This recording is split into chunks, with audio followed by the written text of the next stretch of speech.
ਅੱਜ ਅਸੀਂ 32 किसान जथेबंदियां की मीटिंग करके आए हैं। उस मीटिंग दे विच 26 तरीक तो लैके अज तक ਉਹਦਾ ਅਸੀਂ ਰਿਵਿਊ ਕੀਤਾ, ਲੇਖਾ ਜੋਖਾ ਕੀਤਾ। ਜੋ ਉਹਦੇ ਵਿੱਚ ਘਟਨਾਵਾਂ ਵਾਪਰੀਆਂ ਉਹਦੇ ਲਈ ਕੌਣ ਜ਼ਿੰਮੇਵਾਰ ਆ, ਕਈ ਹੋਰ ਮੁੱਦੇ ਅਸੀਂ ਸੋਚੇ ਆ ਜਿਹੜੇ ਤੁਹਾਡੇ ਨਾਲ ਮੈਂ ਸਾਂਝੇ ਕਰੂੰਗਾ। ਸਭ ਤੋਂ ਪਹਿਲਾਂ ਤਾਂ ਜੋ 26 ਤਰੀਕ ਦੀ ਘਟਨਾ ਲਾਲ ਕਿਲੇ ਵਾਲੀ, ਅਸੀਂ ਉਹਦੀ ਪੁਰਜੋਰ ਨਿੰਦਾ ਕਰਦੇ ਹਾਂ। ਇਹ ਘਟਨਾ ਨਹੀਂ ਸੀ ਵਾਪਰਨੀ ਚਾਹੀਦੀ। ਅਸੀਂ ਭਾਰਤ ਦੇ ਝੰਡੇ ਦਾ ਵੀ ਸਤਿਕਾਰ ਕਰਦੇ ਹਾਂ। ਦੂਸਰੀ ਗੱਲ, ਉਹਦੇ ਲਈ ਜ਼ਿੰਮੇਵਾਰ ਖੁਦ ਭਾਰਤ ਸਰਕਾਰ, ਉਹਨਾਂ ਦੇ ਨਾਲ ਮਿਲੇ ਹੋਏ ਦੀਪ ਸਿੱਧੂ ਵਰਗੇ ਤੇ ਕੁਝ ਜਿਹੜੇ ਅਜੇ ਅੰਦਰ ਖਾਤੇ ਜਿਨ੍ਹਾਂ ਦੀ ਪਛਾਣ ਨਹੀਂ ਕੀਤੀ ਗਈ, ਉਹ ਉਹਦੇ ਲਈ ਪੂਰੀ ਤਰ੍ਹਾਂ ਜ਼ਿੰਮੇਵਾਰ ਨੇ ਤੇ ਸਾਰਾ ਕੁਝ ਇਹ ਮਿਲ ਕੇ ਕਰਾਇਆ ਹੋਇਆ। ਤੇ ਇਸ ਘਟਨਾ ਨੇ ਪੀਕ ਤੇ ਗਏ ਹੋਏ, ਸਿਰੇ ਤੇ ਗਏ ਹੋਏ ਸਾਡੇ ਘੋਲ ਨੂੰ ਇੱਕ ਵੱਡੀ ਸੱਟ ਮਾਰੀ ਹੈ। ਤਾਂ ਇਹਦੀ ਵੀ ਅਸੀਂ ਨਿਖੇਧੀ ਕਰਦੇ ਹਾਂ। ਸਾਰੇ ਲੋਕਾਂ ਨੂੰ ਅਪੀਲ ਕਰਦੇ ਹਾਂ, ਸਾਰੇ ਵਰਲਡ ਦੇ ਲੋਕਾਂ ਨੂੰ ਅਪੀਲ ਕਰਦੇ ਹਾਂ ਕਿ ਜੋ ਅਸੀਂ ਐਲਾਨ ਕਰ ਰਹੇ ਹਾਂ ਉਸ ਦੀ ਕਦਰ ਕਰਨ। ਸਾਡਾ ਮਕਸਦ ਲੋਕਾਂ ਦੀਆਂ ਭਾਵਨਾਵਾਂ, ਤਿੰਨੇ ਕਾਨੂੰਨ ਰੱਦ ਕਰਵਾਉਣਾ ਤੇ MSP ਲਈ ਨਵਾਂ ਕਾਨੂੰਨ ਬਣਵਾਉਣਾ। ਇਹ ਲੋਕਾਂ ਦੀਆਂ ਭਾਵਨਾਵਾਂ, ਇਹਨਾਂ ਨੂੰ ਲੈ ਕੇ ਅਸੀਂ ਦਿੱਲੀ ਦੇ ਵਿੱਚ ਆਏ ਸੀ। ਇਸ ਤੋਂ ਬਿਨਾਂ ਸਾਡਾ ਮਨੋਰਥ ਹੋਰ ਕੋਈ ਨਹੀਂ ਸੀ। ਇਸ ਘੋਲ ਨੂੰ ਦਬਾਉਣ ਦੇ ਲਈ ਭਾਰਤ ਸਰਕਾਰ ਨੇ ਲੀਡਰਾਂ ਤੇ ਦਹਿਸ਼ਤ ਪਾਉਣ ਦੇ ਲਈ ਦੇਸ਼ ਧਰੋਹੀ ਦੇ ਪਰਚੇ ਦਰਜ ਕੀਤੇ ਆ ਤੇ ਕਾਫੀ ਕਿਤੇ ਲਾਠੀ ਚਾਰਜ ਕੀਤੇ, ਕੁਛ ਕਿਤੇ ਗੋਲੀ ਚਲਾਈ ਹੈ, ਕੋਈ ਕਸਰ ਬਾਕੀ ਨਹੀਂ ਛੱਡੀ, ਤਾਂ ਕਿ ਇਹ ਜਿਹੜਾ ਘੋਲ ਹੈ ਇਹਨੂੰ ਕਿਸੇ ਨਾ ਕਿਸੇ ਹੱਦ ਤੇ ਲਿਆ ਕੇ ਉਠਾਇਆ ਜਾਵੇ। ਦੂਸਰੀ ਗੱਲ, ਉਸ ਤੋਂ ਬਾਅਦ ਉਹਦੇ ਵਿੱਚ ਅਸੀਂ ਵੱਡਾ ਆਪਣਾ ਯੋਗਦਾਨ ਪਾ ਕੇ ਜਿੰਨਾ ਖੂਨ ਖਰਾਬਾ ਕਰਵਾਉਣਾ ਚਾਹੁੰਦੀਆਂ ਸੀ ਭਾਰਤ ਸਰਕਾਰ ਤੇ ਉਹਦੇ ਨਾਲ ਦੀਆਂ ਸਹਿਯੋਗੀ, ਉਹ ਅਸੀਂ ਨਹੀਂ ਹੋਣ ਦਿੱਤਾ। ਅਸੀਂ ਆਪਣੀ ਪੂਰੀ ਵਾਹ ਲਾ ਕੇ ਜਿਹੜੇ ਰੂਟ ਸਾਡੇ ਤੈਅ ਹੋਏ ਸੀ ਉਹਨਾਂ ਰੂਟਾਂ ਰਾਹੀਂ ਅਸੀਂ ਆਪਣਾ ਜਿਹੜਾ ਟਰੈਕਟਰ ਪਰੇਡ ਹੈ ਉਹ ਨਿਗਾਉਣ ਦੀ ਕੋਸ਼ਿਸ਼ ਕੀਤੀ। ਜਿੱਥੋਂ ਤੱਕ ਕਿਹਾ ਜਾਂਦਾ ਕਿ ਲੋਕ ਇਹਦਾ ਵਿਰੋਧ ਕਰਦੇ ਆ, ਧੰਨਵਾਦੀਆਂ ਅਸੀਂ ਦਿੱਲੀ ਦੇ ਲੋਕਾਂ ਦੇ, ਸਾਡੀਆਂ ਮਾਵਾਂ ਭੈਣਾਂ ਦੇ, ਬੱਚਿਆਂ ਦੇ, ਬਜ਼ੁਰਗਾਂ ਦੇ, ਜਿਨ੍ਹਾਂ ਨੇ ਰੋਡਾਂ ਦੇ ਉੱਪਰ ਵੱਡਾ ਜਮ ਘਟਾ ਖੜਾ ਕਰਕੇ ਸਾਨੂੰ ਸਲੂਟ ਮਾਰੇ, ਸਾਡੇ ਤੇ ਫੁੱਲ ਬਰਸਾਏ, ਸਾਡਾ ਲੰਗਰ ਦੀ ਸੇਵਾ ਕੀਤੀ, ਸਾਨੂੰ ਹੱਥਾਂ ਤੇ ਚੁੱਕਿਆ ਉਹਨਾਂ ਨੇ ਸਾਡਾ ਨਾਅਰੇ ਮਾਰ ਕੇ ਸਾਥ ਦਿੱਤਾ ਕਿ ਅਸੀਂ ਇਸ ਅੰਦੋਲਨ ਦੇ ਨਾਲ ਹਾਂ। ਤਾਂ ਜਿਹੜੀ ਅਸੀਂ ਹੁਣ ਤੱਕ ਸ਼ਾਂਤੀ ਰੱਖੀ ਹੈ ਉਹਦੀ ਪੁਸ਼ਟੀ ਉਸ ਦਿਨ ਹੋਈ ਹੈ 26 ਤਰੀਕ ਵਾਲੇ ਦਿਨ। ਜਿਹੜੀਆਂ ਮੰਦਭਾਗੀਆਂ ਘਟਨਾ ਹੋਈਆਂ ਉਹਨਾਂ ਦੀ ਇੱਕ ਵਾਰ ਅਸੀਂ ਫੇਰ ਨਿਖੇਧੀ ਕਰਦੇ ਹਾਂ। ਦੂਸਰੀ ਗੱਲ, ਉਸ ਤੋਂ ਬਾਅਦ ਸਾਡੇ ਜਿਹੜੇ ਕੇਡਰ ਹੈ, ਸਾਡੇ ਜਿਹੜੇ ਕਿਸਾਨ ਆਏ ਹੋਏ ਹੈ, ਪੰਜਾਬ ਹੈ, UP ਹੈ, ਹਰਿਆਣਾ, ਵੱਡਾ ਇਕੱਠ ਜੋ ਜੁੜਿਆ 26 ਤਰੀਕ ਨੂੰ, ਸਰਕਾਰ ਨੇ ਘਬਰਾ ਕੇ ਉਹਦੇ ਤੋਂ ਤਾਂ ਸਾਡੀਆਂ ਸਟੇਜਾਂ ਦੇ ਉੱਪਰ ਹਮਲੇ ਕਰਾਉਣ ਦਾ ਅਗਲਾ ਹੱਥਕੰਡਾ ਵਰਤਿਆ। ਸਰਕਾਰ ਦੀ ਸਹਾਇਤਾ ਤੇ ਪੁਲਿਸ ਨਾਲ ਰਲ ਕੇ BJP ਦੇ ਜਿਹੜੇ ਨੁਮਾਇੰਦੇ ਆ ਉਹਨਾਂ ਨੇ ਇਕੱਠੇ ਹੋ ਕੇ ਸਾਰੀਆਂ ਸਟੇਜਾਂ ਦੇ ਉੱਪਰ ਜਾ ਕੇ ਹਮਲਾ ਕਰਨ ਦੀ ਕੋਸ਼ਿਸ਼ ਕੀਤੀ ਹੈ। ਅਸੀਂ ਉਹਨੂੰ ਆਪਣੀ ਜਥੇਬੰਦ ਤਾਕਤ ਦੇ ਜ਼ੋਰ ਪਛਾੜਿਆ ਤੇ ਨਾਲ ਅਸੀਂ ਚੇਤਾਵਨੀ ਦਿੰਦੇ ਹਾਂ ਭਾਰਤ ਸਰਕਾਰ ਨੂੰ ਕਿ ਜੇ ਅਜਿਹੀਆਂ ਕੁਝੀਆਂ ਹਰਕਤਾਂ ਤੋਂ ਬਾਜ਼ ਆਵੇ, ਅਗਰ ਜੇ ਬਾਜ਼ ਨਹੀਂ ਆਉਂਦੀ ਤਾਂ ਇਹਦੇ ਸਿੱਟੇ ਸਰਕਾਰ ਨੂੰ ਖੁਦ ਨੂੰ ਭੁਗਤਣੇ ਪੈਣਗੇ। ਉਸ ਤੋਂ ਅਗਲੀ ਗੱਲ, ਸਰਕਾਰ ਨੇ, ਪੁਲਿਸ ਨੇ ਬਹੁਤ ਸਾਰੇ ਸਾਡੇ ਬੱਚੇ, ਸਾਡੇ ਬਜ਼ੁਰਗ, ਸਾਡੇ ਨੌਜਵਾਨ, ਸਾਡੇ ਵਹੀਕਲ ਉਹ ਲਾਪਤਾ ਕੀਤੇ ਹੋਏ ਆ। ਅਸੀਂ ਆਪਣੇ ਵਿਉਂਤਬੰਦੀਆਂ ਦੇ ਨਾਲ ਅਸੀਂ ਉਹਨਾਂ ਦੀ ਪਛਾਣ ਕੀਤੀ ਹੈ। ਜਿਹੜੇ ਜੇਲ੍ਹਾਂ ਦੇ ਵਿੱਚ ਨੇ ਜਾਂ ਥਾਣਿਆਂ ਦੇ ਵਿੱਚ ਹੈ ਉਹ ਅਸੀਂ 163 ਵਿਅਕਤੀਆਂ ਦੀ ਪਛਾਣ ਕਰ ਚੁੱਕੇ ਹਾਂ ਜਿਹੜੇ ਪੁਲਿਸ ਕਸਟਡੀ ਦੇ ਵਿੱਚ ਹੈ। ਜਿਹੜੇ ਅਜੇ ਲਾਪਤਾ ਹੈ ਉਹਨਾਂ ਦਾ ਛੇਤੀ ਅਸੀਂ ਇੱਕ ਕਮੇਟੀ ਬਣਾਈ ਅੱਜ। ਉਹ ਕਮੇਟੀ ਦਾ ਸੰਪਰਕ ਸਾਰਿਆਂ ਨੂੰ ਦੇਵਾਂਗੇ ਕਿ ਜਿਹੜਾ ਵੀ ਕੋਈ ਨਜ਼ਰ ਦੇ ਵਿੱਚ ਨਹੀਂ ਆਇਆ ਤਾਂ ਉਹ ਕਮੇਟੀ ਦੇ ਨਾਲ ਸੰਪਰਕ ਕਰਕੇ ਛੇਤੀ ਹੀ ਅਸੀਂ ਇਹਦਾ ਸਾਰਿਆਂ ਨੂੰ ਲੱਭਣ ਦੀ ਕੋਸ਼ਿਸ਼ ਕਰ ਰਹੇ ਹਾਂ, ਪਰ ਭਾਰਤ ਸਰਕਾਰ, ਦਿੱਲੀ ਪੁਲਿਸ ਕੁਝ ਵੀ ਦੱਸਣ ਲਈ ਤਿਆਰ ਨਹੀਂ ਹੈ। ਇਹ ਵੀ ਇੱਕ ਢੰਗ ਤਰੀਕੇ ਦੇ ਨਾਲ ਲੋਕਾਂ ਤੇ ਦਹਿਸ਼ਤ ਪਾਉਣੀ ਚਾਹੁੰਦੀ ਹੈ ਕਿ ਮੁੜ ਕੇ ਦਿੱਲੀ ਦੇ ਵਿੱਚ ਕੋਈ ਨਾ ਆਵੇ।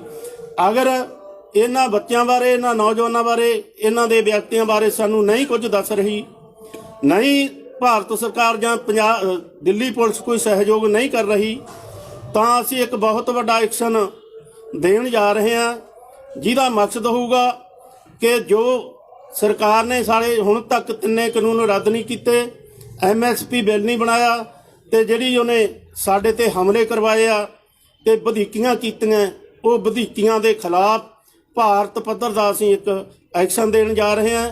ਉਹ ਕੱਲ ਨੂੰ ਸੰਯੁਕਤ ਮੋਰਚੇ ਦੀ ਮੀਟਿੰਗ ਹੋਣੀ ਹੈ, ਉਹਦੇ ਵਿੱਚ ਉਹਦਾ ਡੇਟ ਦਾ ਤੇ ਐਕਸ਼ਨ ਕੀ ਹੋਊਗਾ ਉਹਦਾ ਐਲਾਨ ਕਰ ਦਿੱਤਾ ਜਾਊਗਾ। ਇਹ ਅਸੀਂ ਅੱਜ ਦੀ ਮੀਟਿੰਗ ਦੇ ਵਿੱਚ ਫੈਸਲੇ ਲਏ ਆ। ਤੇ ਦੂਸਰੀ ਗੱਲ, ਜਿੱਥੋਂ ਤੱਕ ਇੱਥੇ ਨੈਟਵਰਕ ਬੰਦ ਹੋਇਆ, ਇੱਥੋਂ ਪਾਣੀ ਬੰਦ ਕਰਵਾਇਆ ਸਰਕਾਰ ਨੇ, ਇੱਥੋਂ ਦੋਨਾਂ ਪਾਸਿਆਂ ਤੋਂ ਸੀਲ ਕਰਨ ਦੀ ਕੋਸ਼ਿਸ਼ ਕੀਤੀ ਹੈ, ਉਹਦੀ ਅਸੀਂ ਕਰੜੇ ਸ਼ਬਦਾਂ ਦੇ ਵਿੱਚ ਨਿਖੇਧੀ ਕਰਦੇ ਹਾਂ। ਅਗਰ ਨੈਟਵਰਕ ਬਹਾਲ ਨਹੀਂ ਹੁੰਦਾ ਤੇ ਜੇ ਕੋਈ ਇਹੋ ਜਿਹੀ ਰੋਕ ਲਾਈ ਤਾਂ ਸਰਕਾਰ ਉਹਦੀ ਖੁਦ ਜ਼ਿੰਮੇਵਾਰ ਹੋਊਗੀ। ਅਸੀਂ ਪੂਰੇ ਪੀਸਫੁਲ ਰਹਿ ਕੇ ਚੱਲ ਰਹੇ ਹਾਂ, ਪੂਰੇ ਸ਼ਾਂਤਮਈ ਢੰਗ ਦੇ ਨਾਲ ਚੱਲ ਰਹੇ ਹਾਂ, ਪਰ ਸਰਕਾਰ ਗੜਬੜਾਂ ਕਰਾਉਣ ਦੇ ਉੱਤੇ ਤੁਲੀ ਹੋਈ ਹੈ। ਅਸੀਂ ਪੂਰੇ ਚੁਕੰਨੇ ਆ ਇਸ ਪੱਖੋਂ। ਅਸੀਂ ਪੈਰ ਪੈਰ ਤੇ ਸਾਡਾ ਵਲੰਟੀਅਰ ਲਾਇਆ ਹੋਇਆ, ਅਸੀਂ ਕੋਈ ਵੀ ਗੜਬੜ ਇੱਥੇ ਨਹੀਂ ਹੋਣ ਦੇਵਾਂਗੇ। ਅਗਲੀ ਗੱਲ, ਜੋ ਇੱਕ ਵਾਰ ਸੱਟ ਵੱਜੀ ਸੀਗੀ ਇਸ ਘੋਲ ਨੂੰ, ਕੁਛ ਨਿਰਾਸ਼ਾ ਗਈ ਸੀ 1 ਜਾਂ 2 ਦਿਨ, ਉਹ ਕੱਲ ਤੋਂ ਲੈ ਕੇ ਜਿੱਡਾ ਵੱਡਾ ਮਤਲਬ ਅੰਦੋਲਨ ਭਖ ਚੁੱਕਿਆ। ਯੂਪੀ ਦੇ ਵਿੱਚ, ਹਰਿਆਣੇ ਦੇ ਵਿੱਚ, ਪੰਜਾਬ ਦੇ ਵਿੱਚ ਸਾਰੀਆਂ ਹੀ ਪੰਚਾਇਤਾਂ ਟੋਟਲ ਮਤੇ ਪਾ ਰਹੀਆਂ ਕਿ ਅਗਰ ਜਦ ਤੱਕ 3 ਕਾਨੂੰਨ ਰੱਦ ਨਹੀਂ ਹੁੰਦੇ ਤਾਂ ਅਸੀਂ ਵਾਪਸ ਨਹੀਂ ਜਾਵਾਂਗੇ। ਤੇ ਨਾਲ ਇਸ ਨੂੰ ਚੈਲੰਜ ਵੱਲੋਂ ਲਿਆ, ਜੋ ਵਧੀਕੀਆਂ ਸਰਕਾਰ ਨੇ ਸਾਡੇ ਨਾਲ ਕੀਤੀਆਂ, ਉਹ ਚੈਲੰਜ ਵਜੋਂ ਲੈਂਦੇ ਹੋਏ ਉਹ ਗੁੱਸੇ ਦੇ ਵਿੱਚ ਆ ਕੇ ਹੁਣ ਜਿਹੜੇ ਵੱਡੇ ਕਾਫਲੇ ਆ ਉਹ ਪੰਜਾਬ ਤੋਂ ਵੀ ਚੱਲਣਗੇ, ਯੂਪੀ ਤੋਂ ਵੀ ਚੱਲਣਗੇ, ਹਰਿਆਣੇ ਤੋਂ ਵੀ ਚੱਲਣਗੇ। ਇਹ ਭੁਲੇਖਾ ਇਹਦਾ ਅਸੀਂ ਤੋੜ ਦੇਵਾਂਗੇ ਕਿ ਅਸੀਂ ਦਹਿਸ਼ਤ ਪਾ ਕੇ ਇਸ ਅੰਦੋਲਨ ਨੂੰ ਖਤਮ ਕਰਾਂਗੇ। ਦੂਸਰੀ ਪ੍ਰਪੋਜ਼ਲ ਸਰਕਾਰ ਵੱਲੋਂ ਸਾਰਿਆਂ ਨੇ ਸੁਣੀ ਹੋਣੀ ਅੱਜ, ਕਿ ਪ੍ਰਧਾਨ ਮੰਤਰੀ ਪਹਿਲੀ ਵਾਰ ਬੋਲਿਆ 3 ਕਾਨੂੰਨਾਂ ਤੇ ਕਿ ਜੋ ਅਸੀਂ ਪ੍ਰਪੋਜ਼ਲ ਸਾਡੇ ਮੰਤਰੀਆਂ ਨੇ ਦਿੱਤੀ ਹੈ ਉਹ ਪ੍ਰਪੋਜ਼ਲ ਬਹੁਤ ਵਧੀਆ, ਤੇ ਉਹ ਪ੍ਰਪੋਜ਼ਲ ਤੇ ਕਿਸਾਨਾਂ ਨੂੰ ਸਾਡੇ ਨਾਲ ਗੱਲ ਕਰਨੀ ਚਾਹੀਦੀ ਹੈ। ਦੇਖੋ, ਅਸੀਂ ਇਹ ਨਹੀਂ ਹੈ ਕਿ ਅਸੀਂ ਗੱਲ ਕਰਨ ਲਈ ਤਿਆਰ ਨਹੀਂ ਹਾਂ। ਅਸੀਂ ਬਿਲਕੁਲ ਜਦੋਂ ਮੀਟਿੰਗ ਸੱਦਣਗੇ ਅਸੀਂ ਉਹ ਮੀਟਿੰਗ ਦੇ ਵਿੱਚ ਜਾਵਾਂਗੇ, ਆਪਣਾ ਪੱਖ ਜ਼ੋਰ ਦੇ ਕੇ ਰੱਖਾਂਗੇ, ਪਰ ਸ਼ਰਤ ਇਹ ਕਿ ਪਹਿਲਾਂ ਮਾਹੌਲ ਸ਼ਾਂਤ ਹੋਵੇ, ਨੈਟਵਰਕ ਚਾਲੂ ਹੋਵੇ, ਸਟੇਜਾਂ ਤੇ ਹਮਲੇ ਕਰਨੇ ਬੰਦ ਕੀਤੇ ਜਾਣ, ਸਾਰੇ ਜਿਹੜੇ ਨਾਕੇ ਲਾਏ ਹੋਏ ਆ ਉਹ ਪਾਸੇ ਕੀਤੇ ਜਾਣ, ਉਸ ਤੋਂ ਬਾਅਦ ਗੱਲਬਾਤ। ਇਸ ਤੋਂ ਇਲਾਵਾ ਜਿਹੜੇ ਸਾਡੇ ਕਿਸਾਨ ਵੀਰ ਤੇ ਪਰਚੇ ਕੀਤੇ ਹੋਏ ਆ ਤੇ ਹਿਰਾਸਤ ਕੀਤੀ ਹੋਈ ਆ, ਉਹਦੇ ਵਾਸਤੇ ਅਸੀਂ ਕਮੇਟੀ ਬਣਾਤੀ ਆ। ਰਜਿੰਦਰ ਸਿੰਘ ਉਹਨਾਂ ਦੇ ਚੇਅਰਮੈਨ ਹੋਣਗੇ, ਜਿਹੜੇ ਆਪ ਫ੍ਰੀ ਵਕੀਲ ਸੇਵਾ ਕਰਨਗੇ ਤੇ ਉਹਨਾਂ ਦੀਆਂ ਜ਼ਮਾਨਤਾਂ ਜਾਂ ਕੇਸ ਦਾ ਜਿਵੇਂ ਵੀ ਪੈਰਵਾਈ ਕਰਨੀ ਹੋਊਗੀ ਉਹ ਪੈਰਵਾਈ ਸੰਯੁਕਤ ਮੋਰਚੇ ਵੱਲੋਂ ਕੀਤੀ ਜਾਊਗੀ। ਸਭ ਤੋਂ ਵੱਡੀ ਗੱਲ ਇਹ ਹੈ ਕਿ ਕੇਂਦਰ ਸਰਕਾਰ ਨੇ ਇੱਕ ਸਾਜ਼ਿਸ਼ ਦੇ ਤਹਿਤ ਜੋ 26 ਤਰੀਕ ਨੂੰ ਖੁਦ ਆਪ ਇਹ ਸਾਰਾ ਘਟਨਾਕ੍ਰਮ ਨੂੰ ਅੰਜਾਮ ਦਿੱਤਾ, ਔਰ ਉਹਦੀ ਮਨਸਾ ਸੀ ਕਿ ਇੱਥੇ ਇਹ ਕੇਵਲ ਇਹ ਸੰਘਰਸ਼ ਨੂੰ, ਜਿਵੇਂ ਕਿ ਸ਼ੁਰੂ ਤੋਂ ਲੈ ਕੇ ਉਹ ਕਹਿ ਰਹੇ ਸੀ ਕਿ ਇਹ ਸਿੱਖਾਂ ਦਾ ਹੈ, ਪੰਜਾਬ ਦਾ ਹੈ, ਤੇ ਇਸੇ ਚੀਜ਼ ਨੂੰ ਲੈ ਕੇ ਉਹਨਾਂ ਨੇ ਕਰਕੇ ਤੇ ਪੂਰੇ ਭਾਰਤ ਦੇ ਵਿੱਚ ਦੁਬਾਰਾ 1984 ਦਾ ਦੁਖਾਂਤ ਫੇਰ ਵਰਤਾਉਣ ਦੀ ਉਹਨਾਂ ਦੀ ਵਿਉਂਤਬੰਦੀ ਸੀ। ਪਰ ਬਹੁਤ ਖੁਸ਼ੀ ਦੀ ਗੱਲ ਹੈ ਕਿ ਸ੍ਰੀ ਟਕੇਤ ਜੀ ਅਤੇ ਹਰਿਆਣਾ, ਰਾਜਸਥਾਨ ਤੇ ਯੂਪੀ, ਇਹਨਾਂ ਸਾਰੇ ਹੀ ਇੱਥੋਂ ਦੇ ਰਹਿਣ ਵਾਲੇ ਲੋਕਾਂ ਨੇ, ਖਾਸ ਕਰਕੇ ਹਿੰਦੂ ਭਾਈਚਾਰੇ ਨੇ, ਉਹ ਚੀਜ਼ ਤੇ ਉਹਨਾਂ ਦੇ ਮੂੰਹ ਦੇ ਉੱਤੇ ਇੱਕ ਬਹੁਤ ਤਗੜਾ ਚਪੇੜ ਮਾਰੀ ਹੈ ਕਿ ਉਹਨਾਂ ਨੇ ਉਹਨਾਂ ਦੀ ਸਕੀਮ ਜਿਹੜੀ ਸੀ ਕਾਮਯਾਬ ਨਹੀਂ ਹੋਣ ਦਿੱਤੀ, ਜਿਹਦੇ ਨਾਲ ਹਿੰਦੂ ਤੇ ਸਿੱਖਾਂ ਦੇ ਜਿਹੜੇ ਝਗੜੇ ਕਰਾਉਣ ਦੀ ਉਹ ਕੋਸ਼ਿਸ਼ ਕਰ ਰਹੇ ਸੀ, ਉਹਦੇ 'ਚ ਉਹ ਕਾਮਯਾਬ ਨਹੀਂ ਹੋਏ।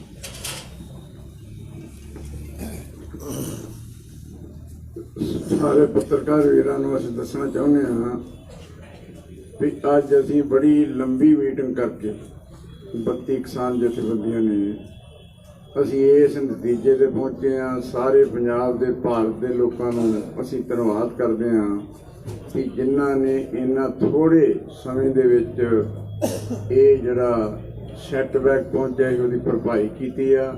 ਭਰਪਾਈ ਨਹੀਂ ਕੀਤੀ, ਸਾਰੇ ਭਾਰਤ ਭਰ ਵਿੱਚ ਕੱਲ੍ਹ ਵੀ ਪਰਸੋਂ ਵੀ ਲੋਕਾਂ ਨੇ ਆਪਣੇ ਆਪਣੇ ਤੌਰ ਤੇ ਪ੍ਰੋਟੈਸਟ ਵੀ ਕੀਤੇ ਆ। ਪਿੰਡਾਂ ਦੇ ਵਿੱਚ ਸਾਡੇ ਕੋਲ ਖਬਰਾਂ ਆਈਆਂ, ਲੋਕਾਂ ਨੇ ਕਈਆਂ ਦੇ ਅੱਖਾਂ ਦੇ ਹੰਝੂ ਆਏ ਆ। ਇਸ ਕਰਕੇ ਲੋਕ ਬੜੇ ਗੁੱਸੇ ਦੇ ਨਾਲ ਇਸ ਵਾਰੀ ਸਗੋਂ ਪਹਿਲੇ ਨਾਲੋਂ ਵੀ ਜ਼ਿਆਦਾ ਲਾਮਬੰਦੀ ਕਰਕੇ ਉਹ ਇੱਧਰ ਨੂੰ ਹੀਰਾਂ ਘੱਟ ਕੇ ਆ ਰਹੇ ਆ। ਸਾਨੂੰ ਸਗੋਂ ਇਸ ਗੱਲ ਦਾ ਬੜਾ ਖਦਸ਼ਾ ਵਾ ਕਿ ਅਸੀਂ ਉਹਨਾਂ ਨੂੰ ਟਰਾਲੀਆਂ ਵਗੈਰਾ ਨੂੰ ਕਿਸ ਤਰ੍ਹਾਂ ਇੱਥੇ ਸਾਂਭ ਪਾਵਾਂਗੇ। ਉਹਦੇ ਲਈ ਅਸੀਂ ਕੋਈ ਟੀਮਾਂ ਗਠਿਤ ਕੀਤੀਆਂ ਨੇ, ਕੋਈ ਜਗ੍ਹਾ ਆਸੇ ਪਾਸੇ ਲੱਭ ਕੇ। ਸੋ ਇਹ ਮੋਰਚਾ ਪਹਿਲਾਂ ਨਾਲੋਂ ਵੀ ਬਹੁਤ ਵੱਡੀ ਚੜ੍ਹਦੀ ਕਲਾ 'ਚ ਹੋਊਗਾ। ਇਹ ਸਾਰੀ ਦੁਨੀਆ ਦੇ ਵਿੱਚ ਇੱਕ ਨਵਾਂ ਕੀਰਤੀਮਾਨ ਸਥਾਪਿਤ ਕਰੇਗਾ। ਪਿਛਲੇ ਸਾਰੇ ਮੋਰਚੇ ਜਿਹੜੇ ਆ ਅੰਗਰੇਜ਼ਾਂ ਦੇ ਸਮੇਤ, ਉਹਦੇ ਤੋਂ ਬਾਅਦ ਦੇ ਵੀ, ਉਹਨਾਂ ਦੇ ਵਿੱਚ ਕਿਸੇ ਵੀ ਮੋਰਚੇ ਨੂੰ ਜੇ ਕਿਤੇ ਸੈਟਬੈਕ ਪਹੁੰਚਿਆ, ਇੰਨੇ ਥੋੜ੍ਹੇ ਸਮੇਂ ਵਿੱਚ ਭਰਪਾਈ ਕਰਨੀ ਅਸੀਂ ਸਮਝਦੇ ਹਾਂ ਵੀ ਸਾਡੇ ਪੰਜਾਬ ਭਰ ਦੇ, ਹਰਿਆਣੇ ਦੇ, ਭਾਰਤ ਭਰ ਦੇ ਲੋਕਾਂ ਦੀ ਬਹੁਤ ਵੱਡੀ ਇਹ ਬਹਾਦਰੀ ਆ। ਸੋ ਆਉਣ ਵਾਲੇ ਸਮੇਂ ਦੇ ਵਿੱਚ ਅਸੀਂ ਭਾਰਤ ਸਰਕਾਰ ਨੂੰ ਦੱਸਣਾ ਚਾਹੁੰਦੇ ਹਾਂ ਕਿ ਜਿਹੜੀ ਉਹਨੇ ਇਹ ਸਾਜ਼ਿਸ਼ ਘੜੀ ਸੀ, ਉਹਦੀਆਂ ਏਜੰਸੀਆਂ ਨੇ, ਉਹਨਾਂ ਸ਼ਰਾਰਤੀ ਅਨਸਰਾਂ ਨੇ ਲੈ ਕੇ ਉਹ ਸਾਰੀ ਦੁਨੀਆ 'ਚ, ਖਾਸ ਕਰਕੇ ਵਿਦੇਸ਼ਾਂ ਦੇ ਵਿੱਚ ਉਹਦੀ ਬਹੁਤ ਠੋਕ ਕੇ ਨਿੰਦਿਆ ਕੀਤੀ ਗਈ ਹੈ। ਸਾਨੂੰ ਸਗੋਂ ਅੱਗੇ ਨੂੰ ਪਹਿਲਾਂ ਨਾਲੋਂ ਵੀ ਜ਼ਿਆਦਾ ਲੋਕ ਜਿਹੜੇ ਆ ਸਮਰਥਨ ਦੇ ਰਹੇ ਆ। ਵਿਦੇਸ਼ਾਂ ਦੇ ਵਿੱਚੋਂ ਆ ਰਿਹਾ, ਟੈਲੀਫੋਨ ਆ ਰਿਹਾ, ਹੋਰ ਕਿਸੇ ਤਰੀਕੇ ਨਾਲ ਸਾਡੇ ਕੋਲ ਭੇਜ ਰਹੇ ਸੀ ਵੀ ਤਕੜੇ ਹੋ ਜਾਓ, ਅਸੀਂ ਤੁਹਾਡੇ ਨਾਲ ਹਾਂ। ਸੋ ਇਸ ਕਰਕੇ ਪਿਛਲੇ 2 ਦਿਨਾਂ ਦੇ ਵਿੱਚ ਜਿਹੜੀਆਂ ਮੰਦਭਾਗੀਆਂ ਘਟਨਾਵਾਂ ਹੋਈਆਂ, ਉਹਦਾ ਸਾਥੀ ਬੂਟਾ ਸੋਹਣਾ ਨੂੰ ਦੱਸਦਿਆਂ ਮੈਂ ਦੋਹਰ ਨਹੀਂ ਪਾਉਣੀ ਚਾਹੁੰਦਾ, ਪਰ ਉਹਦੇ 'ਚ ਪੱਤਰਕਾਰਾਂ ਨੂੰ ਵੀ ਰੋਕਿਆ ਗਿਆ। ਕਈ ਕਿਸਮ ਦੀਆਂ ਇੱਥੇ ਰੁਕਾਵਟਾਂ ਪਾਈਆਂ ਗਈਆਂ। ਰਾਤੀ ਇੱਥੇ ਬਿਜਲੀ ਕੱਟਣ ਆ ਗਏ, ਸਾਡੇ ਸਾਥੀਆਂ ਨੇ ਤਕੜਾ ਹੋ ਕੇ ਬਿਜਲੀ ਵਾਲਿਆਂ ਦੇ ਵਿਰੁੱਧ ਨਾਅਰੇ ਵੀ ਲਾਏ, ਉਹਨਾਂ ਨੂੰ ਬਿਜਲੀ ਨਹੀਂ ਕੱਟਣ ਦਿੱਤੀ, ਪਾਣੀ ਵੀ ਕੱਟਣਾ ਚਾਹੁੰਦੇ। ਸੋ ਇਸ ਕਰਕੇ ਅਸੀਂ ਇਹ ਜਿਹੀਆਂ ਘਟਨਾਵਾਂ ਦਾ ਤਕੜੇ ਹੋ ਕੇ ਰੋਕਥਾਮ ਕਰਾਂ। ਇੱਕ ਅੱਜ ਅਸੀਂ ਅਖਬਾਰਾਂ ਦੇ ਵਿੱਚ ਸੁਰਖੀ ਪੜ੍ਹੀ ਕਿ 2 ਪੱਤਰਕਾਰ ਵੀ ਫੜ ਕੇ ਇਹਨਾਂ ਨੇ ਅੰਦਰ ਕਰ ਦਿੱਤੇ ਆ। ਇਹ ਅਸੀਂ ਸੰਯੁਕਤ ਮੋਰਚੇ ਵੱਲੋਂ ਨਿਖੇਧੀ ਕਰਦੇ ਹਾਂ ਕਿ ਜਿਹੜਾ ਇਲੈਕਟ੍ਰੋਨਿਕ ਮੀਡੀਆ ਹੈ ਜਾਂ ਪ੍ਰਿੰਟ ਮੀਡੀਆ, ਇਹ ਸਹੀ ਖਬਰਾਂ ਛਾਪਦਾ ਹੈ, ਕੁਛ ਨੂੰ ਛੱਡ ਕੇ ਹਿੱਸੇ ਨੂੰ, ਇਹਨੂੰ ਚੌਥਾ ਥੰਮ ਮੰਨਿਆ ਜਾਂਦਾ ਰਾਜ ਦਾ, ਤੇ ਇਹਨਾਂ ਉੱਪਰ ਜੇ ਅਜਿਹਾ ਜ਼ਬਰ ਕੀਤਾ ਜਾਂਦਾ ਉਹਦੀ ਅਸੀਂ ਪੁਰਜੋਰ ਨਿਖੇਧੀ ਕਰਦੇ ਹਾਂ। ਤੇ ਨਾਲ ਅਪੀਲ ਕਰਦੇ ਹਾਂ ਕਿ ਸਾਰੇ ਮੀਡੀਆ ਨੂੰ ਇਕੱਠੇ ਹੋ ਕੇ ਤੁਹਾਨੂੰ ਵੀ ਢੁਕਵਾਂ ਜਵਾਬ ਹੈ ਜਿਹੜਾ ਦੇਣਾ ਚਾਹੀਦਾ। ਤੇ ਮੈਂ ਬੇਨਤੀ ਕਰੂੰਗਾ ਇਕੱਲੇ ਇਕੱਲੇ ਸਵਾਲ ਕਰ। ਬੂਟਾ ਸਿੰਘ ਬੁਰਜਗਿੱਲ ਜੀ, ਤੁਸੀਂ ਪੱਤਰਕਾਰਾਂ ਦੀ ਗੱਲ ਕੀਤੀ ਹੈ, ਉਹ 2 ਪੱਤਰਕਾਰ ਮਨਦੀਪ ਤੇ ਧਰਮੇਂਦਰ, ਉਹ ਦੋਵੇਂ ਲੋਕ ਪੱਖੀ ਪੱਤਰਕਾਰਤਾ ਕਰ ਰਹੇ ਸੀ ਔਰ 28 ਦੀ ਜਿਹੜੀ ਸਹੀ ਤਸਵੀਰ ਆ ਉਹ ਮਨਦੀਪ ਦੇ ਕੈਮਰੇ ਰਾਹੀਂ ਦਿਖਾਈ ਗਈ। ਉਹ ਤੇ ਤਸ਼ੱਦਦ ਵੀ ਹੋਇਆ ਮਨਦੀਪ ਤੇ, ਧਾਰਾਵਾਂ ਬੜੀਆਂ ਸਖਤ ਲੱਗੀਆਂ ਨੇ। ਨਿਖੇਧੀ ਤੁਸੀਂ ਜ਼ਰੂਰ ਕਰ ਰਹੇ ਹੋ ਸੰਯੁਕਤ ਕਿਸਾਨ ਮੋਰਚੇ ਵੱਲੋਂ, ਕੀ ਉਹ ਪੱਤਰਕਾਰਾਂ ਦੀ ਪੈਰਵਾਈ ਕੀਤੀ ਜਾਵੇਗੀ? ਔਰ ਦੂਸਰਾ ਸਵਾਲ, ਕਿਉਂਕਿ ਅਸੀਂ ਜਿਹੜੇ ਇੱਥੇ ਪੰਜਾਬ ਵਾਲੇ ਪੱਤਰਕਾਰ ਹਾਂ, ਅਸੀਂ ਪੰਜਾਬ ਤੋਂ ਤੁਹਾਡੇ ਨਾਲ ਚੱਲੇ ਸੀ 26 ਨਵੰਬਰ ਨੂੰ, ਉਦੋਂ ਪਹਿਲਾਂ ਟੋਲ ਪਲਾਜ਼ਿਆਂ ਤੇ ਵੀ ਤੁਹਾਡੇ ਕੋਲੇ ਆਉਂਦੇ ਰਹੇ ਆ, ਰੇਲ ਪਟੜੀਆਂ ਤੇ ਵੀ ਆਉਂਦੇ ਰਹੇ ਆ। ਜੇ ਕੱਲ ਨੂੰ ਸਾਡੇ ਤੇ ਕੋਈ ਇਦਾਂ ਦੀ ਕਾਰਵਾਈ ਹੁੰਦੀ ਹੈ, ਕਿਉਂਕਿ ਅਸੀਂ ਵੀ ਨੰਗੇ ਚੱਟੇ ਹੋ ਕੇ ਸੱਚ ਨਾਲ ਖੜੇ ਆ ਔਰ ਸੈਂਟਰ ਸਰਕਾਰ ਦੀਆਂ ਨੀਤੀਆਂ ਦੇ ਖਿਲਾਫ ਔਰ ਜੋ ਕੁਝ ਇੱਥੇ ਹੋ ਰਿਹਾ ਅਸੀਂ ਉਹ ਸੱਚ ਦਿਖਾ ਰਹੇ ਹਾਂ। ਜੇਕਰ ਕੱਲ ਨੂੰ ਸਾਡੇ ਤੇ ਕੋਈ ਕਾਰਵਾਈਆਂ ਹੁੰਦੀਆਂ, ਕੀ ਸੰਯੁਕਤ ਕਿਸਾਨ ਮੋਰਚਾ ਸਾਡੇ ਨਾਲ ਖੜੇਗਾ ਜਾਂ ਅਸੀਂ ਆਪਣੇ ਅਦਾਰਿਆਂ ਨੂੰ ਕਹਿ ਕੇ ਰੱਖੀਏ? ਪਹਿਲਾਂ ਦੇਖੋ, ਇੱਥੇ ਜਿਹੜੀਆਂ ਹਕੂਮਤਾਂ ਉਹ ਸੱਚ ਨੂੰ ਫਾਂਸੀ ਦਿੰਦੀਆਂ। ਸੱਚ ਕੋਈ ਵੀ ਬੋਲੂਗਾ ਉਹਦੇ ਲਈ ਫਾਂਸੀ ਦਾ ਰੱਸਾ ਜ਼ਰੂਰ ਹੋਊਗਾ। ਅਸੀਂ ਵੀ ਸੱਚ ਬੋਲ ਰਹੇ ਹਾਂ, ਤੁਸੀਂ ਵੀ ਸੱਚ ਬੋਲ ਰਹੇ ਹੋ। ਅਸੀਂ ਇਹ ਫੈਸਲਾ ਹੀ ਕੀਤਾ ਕਿ ਇਸ ਅੰਦੋਲਨ ਦੇ ਵਿੱਚ ਕੋਈ ਪੱਤਰਕਾਰ ਹੋਵੇ, ਕੋਈ ਕਿਸਾਨ ਹੋਵੇ, ਕੋਈ ਮਜ਼ਦੂਰ ਹੋਵੇ, ਕੋਈ ਮੁਲਾਜ਼ਮ ਹੋਵੇ, ਜਿਹੜਾ ਵੀ ਅੰਦਰ ਜਾਊਗਾ ਉਹਦੀ ਅਸੀਂ ਪੂਰੀ ਪੈਰਵਾਈ ਕਰਾਂਗੇ। ਅਸੀਂ ਵਕੀਲਾਂ ਨਾਲ ਗੱਲ ਕਰ ਲਈ, ਲੀਗਲ ਕਮੇਟੀ ਬਣਾ ਲਈ ਹੈ, ਫਿਕਰ ਨਾ ਕਰੋ, ਅਸੀਂ ਡਟ ਕੇ ਤੁਹਾਡੇ ਨਾਲ ਖੜਾਂਗੇ। ਦੂਸਰਾ ਸਵਾਲ ਲੈਣਾ ਜੀ, ਉਦੋਂ ਪਹਿਲਾਂ ਦੂਜੇ ਤੁਸੀਂ ਦੱਸਿਆ ਕਿ 163 ਦੇ ਕਰੀਬ ਮੁੰਡੇ ਜਿਹੜੇ ਤੁਸੀਂ ਪਛਾਣੇ ਆ ਤੇ 43 ਦੇ ਕਰੀਬ ਜਿਹੜੇ ਉਹ ਤਿਹਾੜ ਪਹੁੰਚ ਗਏ ਆ। ਉਹ ਅਸੀਂ ਵੀ, ਕਿਉਂਕਿ ਮੈਂ ਫਾਲੋ ਅਪ ਲੈ ਰਿਹਾ ਨਿੱਜੀ ਤੌਰ ਦੇ ਉੱਤੇ ਥਾਣਿਆਂ ਦੇ ਵਿੱਚ ਮੈਂ ਜਾ ਰਿਹਾ। ਕੁਝ ਮੁੰਡੇ ਇਦਾਂ ਦੇ ਨੇ ਜਿਹੜੇ ਲਾਪਤਾ ਨੇ, ਹਾਲੇ ਤੱਕ ਪਤਾ ਨਹੀਂ ਹੈ ਕਿ ਉਹ ਹੈ ਕਿੱਥੇ ਆ। ਪੁਲਿਸ ਹਿਰਾਸਤ 'ਚ ਨੇ, ਕੋਈ ਮਾੜੀ ਘਟਨਾ ਵਾਪਰ ਗਈ ਉਹਨਾਂ ਨਾਲ, ਲੱਭਣ ਦੀ ਕੋਸ਼ਿਸ਼ ਕੀਤੀ ਜਾ ਰਹੀ ਹੈ ਕਿਉਂਕਿ ਆਏ ਉਹ ਮੋਰਚੇ ਦੇ ਵਿੱਚ ਨੇ। ਅਸੀਂ ਅੱਜ ਇੱਕ ਕਮੇਟੀ ਬਣਾਈ ਹੈ ਬਕਾਇਦਾ ਸਾਰੀ ਪੜਤਾਲ ਕਰਨ ਦੇ ਲਈ ਇੱਕ ਦੋ ਦਿਨਾਂ ਦੇ ਵਿੱਚ ਅਸੀਂ ਸਾਰੇ ਦੇ ਸਾਰੇ ਪੜਤਾਲ ਕਰ ਲਾਂਗੇ। ਉਹ ਆਪਾਂ ਅਗਲੀ ਮੀਟਿੰਗ ਦੇ ਵਿੱਚ ਦੱਸ ਦਾਂਗੇ ਕਿ ਉਸ ਤੋਂ ਬਾਅਦ ਫੋਨ ਨੰਬਰ ਅਸੀਂ ਜਾਰੀ ਕੀਤੇ ਆ, ਆਈਡੀਆ ਬਣਾਈ ਹੈ, ਉਹ ਹੀ ਅਸੀਂ ਸਾਰੀ ਘਰ ਘਰ ਤੱਕ ਜਾਊਗੀ ਤਾਂ ਕਿ ਸਾਡੇ ਤੱਕ ਉਹਨਾਂ ਦਾ ਸੰਪਰਕ ਹੋ ਸਕੇ। ਪ੍ਰਪੋਜ਼ਲ ਦੇ ਉੱਪਰ ਜਦੋਂ ਲਾਸਟ ਮੀਟਿੰਗ ਹੋਈ ਹੈ ਕੇਂਦਰ ਦੇ ਨਾਲ, ਤੇ ਪ੍ਰਪੋਜ਼ਲ ਦੇ ਉੱਪਰ ਉਹਨਾਂ ਤੁਹਾਡੇ ਉੱਤੇ ਸੁਣਿਆ ਕਿ ਤੁਸੀਂ ਜਦੋਂ ਮਰਜ਼ੀ ਸਾਡੇ ਨਾਲ ਸੰਪਰਕ ਕਰ ਲਿਓ, ਅਸੀਂ ਮੀਟਿੰਗ ਕਰ ਲਾਂਗੇ। ਰਾਤ ਨੂੰ ਪ੍ਰਧਾਨ ਮੰਤਰੀ ਦਾ ਬਿਆਨ ਆ ਗਿਆ, ਕੀ ਤੁਸੀਂ ਕੋਈ ਕਾਲ ਜਾਂ ਕੋਈ ਉਹਨਾਂ ਨੂੰ ਅਪੀਲ ਕਰ ਰਹੇ ਹੋ ਮੀਟਿੰਗ ਕੀਤੀ ਜਾਵੇ ਜਲਦੀ? ਦੇਖੋ, ਜਿਹੜੀ ਪ੍ਰਪੋਜ਼ਲ ਲੈ ਕੇ ਆਇਆ ਸੀਗਾ ਉਹਦੇ ਤੋਮਰ ਖੇਤੀਬਾੜੀ ਮੰਤਰੀ, ਉਹ ਅਸੀਂ ਠੁਕਰਾ ਦਿੱਤੀ ਸੀ। ਇਸ ਕਰਕੇ ਠੁਕਰਾਈ ਸੀ ਕਿ ਜਿਵੇਂ ਕਿਸੇ ਬੰਦੇ ਨੂੰ ਫਾਂਸੀ ਲੱਗ ਜਾਂਦੀ ਹੈ ਨਾ, ਤਾਂ ਕੁਝ ਅਪੀਲਾਂ ਪੈ ਜਾਂਦੀਆਂ, ਪਟੀਸ਼ਨਾਂ ਪੈ ਜਾਂਦੀਆਂ, ਉਹ ਪਿੱਛੇ ਪੈ ਜਾਂਦੀ ਹੈ, ਸਾਲ ਪੈ ਗਈ, 2 ਸਾਲ ਪੈ ਗਈ। ਉਹਦਾ ਮਤਲਬ ਇਹ ਹੁੰਦਾ ਹੈ ਕਿ ਫਾਂਸੀ ਤੇ ਤਾਂ ਜ਼ਰੂਰ ਲਟਕਾਵਾਂਗੇ ਪਰ 2 ਸਾਲਾਂ ਨੂੰ ਲਟਕਾ ਦਾਂਗੇ। ਅਸੀਂ ਇਹਨੂੰ ਪ੍ਰਪੋਜ਼ਲ ਨੂੰ ਨਾਲੇ ਨੂੰ ਇਸ ਢੰਗ ਨਾਲ ਦੇਖਦੇ ਹਾਂ ਕਿ ਅਸੀਂ ਫਾਂਸੀ ਤਾਂ ਜ਼ਰੂਰ ਲਾਉਣਾ ਹੈ, 3 ਕਾਨੂੰਨ ਲਾਗੂ ਤਾਂ ਕਰਨੇ ਆ ਪਰ 1.5 ਸਾਲ ਨੂੰ ਕਰ ਦਿਆਂਗੇ। ਇਸ ਕਰਕੇ ਅਸੀਂ ਉਹਨੂੰ ਰੱਦ ਕੀਤਾ। ਉਸ ਤੋਂ ਬਾਅਦ ਉਸੇ ਦਿਨ ਤੋਮਰ ਜੀ ਨੇ ਇਹ ਵੀ ਗੱਲ ਕਹਿਤੀ ਸੀ ਕਿ ਅੱਜ ਤੋਂ ਬਾਅਦ ਤੁਹਾਡੇ ਨਾਲ ਮੀਟਿੰਗ ਨਹੀਂ ਹੋਊਗੀ, ਜੇ ਤੁਹਾਨੂੰ ਲੋੜ ਹੋਈ ਤਾਂ ਮੈਨੂੰ ਬੁਲਾ ਲਿਓ, ਮੈਂ 26 ਜਨਵਰੀ ਵੀ ਛੱਡ ਕੇ ਆ ਜਾਊਂਗਾ, ਤੁਸੀਂ ਆਪਣੀ 26 ਜਨਵਰੀ ਮਨਾਓ, ਅਸੀਂ ਆਪ ਦੀ ਮਨਾਵਾਂਗੇ। ਉਹਨੇ ਸਾਨੂੰ ਹਿੰਟ ਦਿੱਤਾ ਸੀ ਕਿ ਅਸੀਂ ਆਹ ਕਰਤੂਤਾਂ ਕਰਵਾਵਾਂਗੇ। ਸੋ ਜੇ ਅਜਿਹੀ ਪ੍ਰਪੋਜ਼ਲ ਫੇਰ ਆਉਂਦੀ ਹੈ ਤਾਂ ਅਸੀਂ ਜ਼ਰੂਰ ਬੈਠ ਕੇ ਉਹਦੇ ਤੇ ਵਿਚਾਰ ਕਰਾਂਗੇ। ਜਾਣਾ ਜਾਂ ਨਾ ਜਾਣਾ ਜਦੋਂ ਸੱਦਾ ਆਊਗਾ ਫਿਰ ਉਹਦੇ ਦੇਖਾਂਗੇ, ਅਸੀਂ ਉਹ ਤੇ ਫੈਸਲਾ ਲਵਾਂਗੇ। ਪ੍ਰਧਾਨ ਮੰਤਰੀ ਨੇ ਸਾਫ਼ ਕਿਹਾ ਕਿ ਇੱਕ ਫੋਨ ਕਾਲ ਦੀ ਦੂਰੀ ਤੇ ਆ ਮੈਂ ਉਹਨਾਂ ਤੋਂ, ਤੁਸੀਂ ਫੋਨ ਕਰ ਰਹੇ ਹੋ ਉਹਨਾਂ ਨੂੰ? ਸਵਾਲ ਦਾ ਮਤਲਬ ਇਹ ਨਹੀਂ, ਬਿਲਕੁਲ ਅਸੀਂ ਕੋਈ ਕਿਸੇ ਨਾਲ ਤਾਲਮੇਲ ਨਹੀਂ ਕਰ ਰਹੇ। ਜਦੋਂ ਸਾਨੂੰ ਉਹਨਾਂ ਨੇ ਕਹਿਤਾ ਕਿ ਹੁਣ ਬੰਦ ਹੈ ਮੀਟਿੰਗਾਂ, ਉਦੋਂ ਤੋਂ ਅਸੀਂ ਚੁੱਪ ਹਾਂ। ਪਰ ਰਾਤ ਪ੍ਰਧਾਨ ਮੰਤਰੀ ਸਾਹਿਬ ਨੇ ਕਹਿ ਦਿੱਤਾ ਕਿ ਤੁਸੀਂ ਦੱਸੋ ਕਿ ਕਿੱਥੇ ਮੀਟਿੰਗ ਕਰਨੀ ਹੈ, ਕਦੋਂ ਕਰਨੀ ਹੈ, ਫਿਰ ਉਸ ਤੋਂ ਬਾਅਦ ਕੀ ਗੱਲ ਰਹਿ ਗਈ? ਇਹ ਤਾਂ ਫਿਰ ਅੜੀਆ ਹੋ ਗਿਆ ਨਾ ਵੀ ਅੰਦੋਲਨ ਖਤਮ ਹੀ ਨਹੀਂ ਕਰਨਾ ਚਾਹੁੰਦੇ ਤੁਸੀਂ। ਦੇਖੋ, ਅੰਦੋਲਨ ਖਤਮ ਕਰਨਾ ਚਾਹੁੰਦੇ ਆ, 3 ਕਾਨੂੰਨ ਰੱਦ ਕਰ ਦੇਣ, MSP ਬਣਾ ਦੇਣ, ਅਸੀਂ ਦੂਜੇ ਦਿਨ ਕਰ ਦਿਆਂਗੇ। ਅਸੀਂ ਜ਼ਰੂਰ ਸੜਕਾਂ ਤੇ ਰੋਲਣਾ। ਇੱਥੇ ਬੈਠੇ ਆ, ਘਰ-ਬਾਰ ਸਾਡੀ 3 ਮਹੀਨੇ ਹੋ ਗਏ ਸਾਨੂੰ। ਕੋਈ ਸਾਡੇ ਕੋਲੇ ਅਜੇ ਤੱਕ ਕੋਈ ਮੈਸੇਜ ਕਿਸੇ ਨੁਮਾਇੰਦੇ ਕੋਲੇ ਨਹੀਂ ਆਇਆ, ਨਾ ਪ੍ਰਧਾਨ ਮੰਤਰੀ ਦਾ, ਨਾ ਖੇਤੀ ਮੰਤਰੀ ਦਾ। ਪਹਿਲਾਂ ਇਹ ਜਿਹੜਾ ਖੇਤੀਬਾੜੀ ਐਗਰੀਕਲਚਰ ਸੈਕਟਰੀ ਹੈ ਉਹਦਾ ਆਉਂਦਾ ਹੁੰਦਾ, ਕਿਸੇ ਦਾ ਕੋਈ ਨਹੀਂ ਆਇਆ ਸਾਡੇ। ਮਤਲਬ ਤੁਸੀਂ ਪਹਿਲ ਨਹੀਂ ਕਰੋਗੇ? ਅਸੀਂ ਪਹਿਲ ਨਹੀਂ ਕਰਾਂਗੇ। ਅਸੀਂ ਜਦ ਤੱਕ ਆ ਮਾਹੌਲ ਨਹੀਂ ਠੀਕ ਹੁੰਦਾ ਕੋਈ ਪਹਿਲ ਕਦਮੀ ਨਹੀਂ ਕਰਾਂਗੇ। ਗੁਰਜੀਤ ਜੀ, ਦੂਜੀ ਜਿਹੜੀ ਸਟੇਜ ਲੱਗੀ ਆ ਉਹਦੀ ਪੂਰੀ ਤਰ੍ਹਾਂ ਘੇਰੇਬੰਦੀ ਹੋ ਗਈ ਆ, ਆਖਰੀ ਰਾਹ ਰਹਿ ਗਿਆ, ਉਹ ਵੀ ਅੱਜ ਡੱਕਣ ਦੀ ਕੋਸ਼ਿਸ਼ ਕੀਤੀ। ਲੱਗਦਾ ਕਿ ਰਾਤ ਤੱਕ ਉਹ ਵੀ ਉਹਨਾਂ ਨੇ ਡੱਕ ਲੈਣਾ। ਕੀ ਉਹਨਾਂ ਦੀ ਮਦਦ ਕੀਤੀ ਜਾਊਗੀ ਤੁਹਾਡੇ ਵੱਲੋਂ, ਜਾਂ ਫਿਰ ਇੱਥੇ ਵੀ ਉਹ ਮਨਮੁਟਾਵ ਲਗਾਤਾਰ ਜਾਰੀ ਰਹੇਗਾ? ਕਿਉਂਕਿ ਜੋ ਸਟੇਜ ਚੱਕੀ ਗਈ ਉਸਦਾ ਸਿੱਧਾ ਅਸਰ ਇਸ ਸਟੇਜ ਤੇ ਹੀ ਪੈਣਾ ਜਿਹੜੀ ਇੱਧਰ ਲੱਗੀ ਹੋਈ ਹੈ। ਦੇਖੋ, ਜਿਹੜੇ ਉਹ ਸਟੇਜ ਵਾਲੇ ਜੇ ਨੁਮਾਇੰਦਿਆਂ ਨੇ ਉਹਨਾਂ ਨੇ ਗਲਤੀ ਕੀਤੀ ਹੈ ਤਾਂ ਲੋਕ ਉੱਥੇ ਸਾਡੇ ਬੈਠੇ, ਸਾਡੀਆਂ ਮਾਵਾਂ ਭੈਣਾਂ ਬੈਠੀਆਂ। ਅਸੀਂ ਸਮਝਾਂ ਕਿ ਕਿਸੇ ਵੀ ਸਟੇਜ ਤੇ ਮਤਲਬ ਹਮਲਾ ਹੁੰਦਾ ਤਾਂ ਸਾਡੇ ਅੰਦੋਲਨ ਤੇ ਹਮਲਾ ਹੁੰਦਾ, ਅਸੀਂ ਇੱਕਮੁੱਠ ਹੋ ਕੇ ਉਹਦਾ ਜਵਾਬ ਦੇਵਾਂਗੇ। ਕੀ ਕਰੋਗੇ ਉਹਨਾਂ ਦਾ? ਇੱਕ ਮੁੱਖ ਤਾਂ ਬਾਤ ਦੀ ਗੱਲ ਆ ਜੀ, ਇਸ ਟਾਈਮ ਵੀ ਉੱਥੇ ਕਿਉਂਕਿ ਜੋ ਪਰਸੋਂ ਹੋਇਆ ਉਦੋਂ ਸਟੇਜ ਤੋਂ ਇੱਥੋਂ ਇਹ ਕਿ ਆਪੋ ਸਾਡੇ ਬੰਦੇ ਨਹੀਂ ਕਿ ਉਹ ਗਦਾਰ ਆ, ਆਪਾਂ ਉੱਥੇ ਵੀਡੀਓ ਵਾਇਰਲ ਹੋਈਆਂ, ਤੁਹਾਨੂੰ ਪਤਾ ਤੁਹਾਡੀ ਵਿਰੋਧਤਾ ਵੀ, ਤੁਹਾਨੂੰ ਫੋਨ ਕਾਲ ਆ ਗਏ ਹੋਣੇ ਆ। ਤਾਂ ਅੱਜ ਤੁਸੀਂ ਕੀ ਕਰ ਰਹੇ ਹੋ? ਰਾਤ ਨੂੰ ਉੱਥੇ ਹਮਲਾ ਹੋ ਜਾਂਦਾ, ਕੀ ਤੁਸੀਂ ਉੱਥੇ ਬੰਦੇ ਭੇਜ ਰਹੇ ਹੋ, ਵਲੰਟੀਅਰ ਭੇਜ ਰਹੇ ਹੋ, ਕੀ ਕਰ ਰਹੇ ਹੋ? ਦੇਖੋ, ਅਸੀਂ ਨਾ ਤਾਂ ਕਿਸੇ ਦਾ ਨਾਂ ਲਿਆ, ਨਾ ਕਿਸੇ ਨੂੰ ਗਦਾਰ ਕਿਹਾ। ਇਹ ਕਿੱਥੋਂ ਖਬਰ ਲੱਗੀ ਹੈ? ਅਸੀਂ ਤਾਂ ਇਹਦੀ ਪੜਤਾਲ ਕਰ ਰਹੇ ਹਾਂ ਕਿ ਬਿਆਨ ਕਿਹਨੇ ਦਿੱਤਾ। ਪੜਤਾਲ ਕਰਾਂਗੇ ਅਸੀਂ, ਜੇ ਕੋਈ ਅਜਿਹਾ ਕੁਝ ਹੋਇਆ ਪੜਤਾਲ ਕਰਾਂਗੇ। ਕਿਵੇਂ ਦੇ ਰਹੇ ਹੋ ਜੱਜ ਰਾਤ ਨੂੰ ਕੀ ਘਟਨਾ ਵਾਪਰਦੀ ਹੈ ਤਾਂ? ਦੇਖੋ, ਲੋਕਾਂ ਦਾ ਸਾਥ ਦੇਵਾਂਗੇ ਅਸੀਂ। ਨੁਮਾਇੰਦੇ ਗਲਤ ਹੋ ਸਕਦੇ ਆ, ਦੀਪ ਸਿੱਧੂ ਦੇ ਨਾਲ ਵੀ ਨੌਜਵਾਨ ਬਹੁਤ ਹੋ ਸਕਦੇ ਆ, ਉਹ ਵੀ ਸਾਡੇ ਆ, ਸਾਡੇ ਬੱਚੇ ਆ। ਅਗਰ ਜੇ ਕੋਈ ਐਵੇਂ ਮਤਲਬ ਧੋਖਾ ਕਰ ਜਾਂਦਾ ਲੋਕਾਂ ਨਾਲ, ਉਹਨੂੰ ਨਹੀਂ ਨੇੜੇ ਲੱਗਣ ਦੇ।